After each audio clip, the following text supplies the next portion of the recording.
అదే RTV app వార్తల్ని క్షణాల్లో చదివే అవకాశం ఉంటుంది. ఒక న్యూస్ పేపర్, ఒక టెలివిజన్ ఛానల్ మీ చేతుల్లో ఎప్పుడూ ఉంటాయి.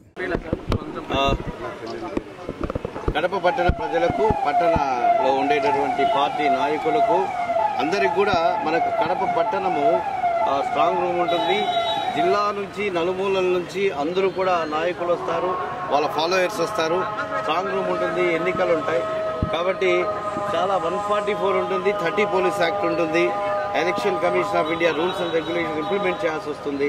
కాబట్టి ఓడిన వాళ్ళు బాధలో ఉంటారు, గెలిచిన వాళ్ళు ప్రశ్నలు చేసుకోవాలని చూస్తారు.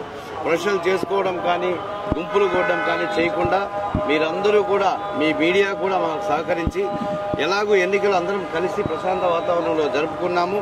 అదేవిధంగా ఎన్నికల రిజల్ట్స్ రోజు కూడా అందరూ కూడా మాకు సహకరించి ప్రజల్లో మమేకమై అందరూ కూడా మన కడప పట్టణంలో చాలా శాంతియుతమైనటువంటి వాతావరణంలో ఎన్నికలు జరిగాయని చెప్పి ఎన్నికల కమిషన్కు మన ద్వారా తెలియజేసుకుందాం.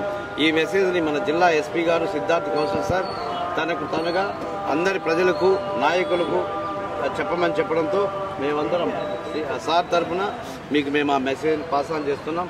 థ్యాంక్ యూ అన్న. కడప పట్టణ ప్రజలకు, పట్టణంలో ఉండేటటువంటి పార్టీ నాయకులకు అందరికి కూడా మనకు కడప పట్టణము స్ట్రాంగ్ రూమ్ ఉంటుంది. జిల్లా నుంచి నలుమూలల నుంచి అందరూ కూడా నాయకులు వస్తారు, వాళ్ళ ఫాలోయర్స్ వస్తారు. మరిన్ని వీడియోస్ కోసం ఛానల్ ని సబ్స్క్రైబ్ చేయండి. లేటెస్ట్ అప్డేట్స్ కోసం వాట్సాప్ ఛానల్ ని ఫాలో చేయండి.